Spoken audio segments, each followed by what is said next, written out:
PM Shri പദ്ധതിയുമായി ബന്ധപ്പെട്ട് ഇപ്പോൾ സന്ദീപ് വാര്യർ അലക്കി പൊളിച്ചു എന്ന് തന്നെ പറയാം. കാരണം ട്രോളി കൊന്നിരിക്കുകയാണ് സന്ദീപ് വാര്യർ. കാരണം നമ്മൾ അദ്ദേഹത്തിന്റെ ഫേസ്ബുക്ക് പോസ്റ്റ് ഒന്ന് ഞാൻ വായിക്കാം.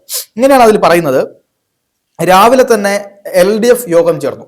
യോഗത്തിലെ തീരുമാനങ്ങൾ: കലൂർ സ്റ്റേഡിയത്തിലെ നിർമ്മാണ പ്രവർത്തനങ്ങൾ സ്പോൺസർ ഉണ്ണികൃഷ്ണൻ പോറ്റിയെ ഏൽപ്പിക്കാൻ തീരുമാനിച്ചു.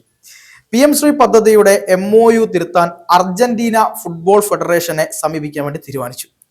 കേരളത്തെ അവഗണിച്ച മെസ്സിക്കെതിരെ ഡൽഹിയിലെ ബ്രസീൽ എംബസിയിലേക്ക് മാർച്ച് നടത്താൻ വേണ്ടി DYFI തീരുമാനിച്ചു.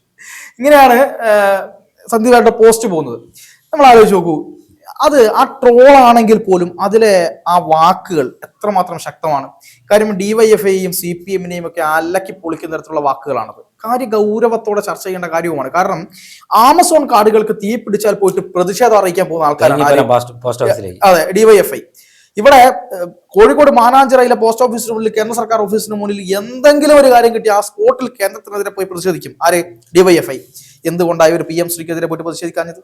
എന്തുകൊണ്ടാ ഈ പറയുന്ന പോലെ ഏതെങ്കിലും ഒരു തരത്തിൽ ഇപ്പൊ PM ശ്രീക്കെതിരെ ആണ്, SFI PM ശ്രീക്കെതിരാണ്, DYFI PM ശ്രീക്കെതിരാണെന്നൊക്കെ പറയുമ്പോഴും ഇവരുടെ നാക്കിപ്പോ പൊങ്ങുന്നില്ല.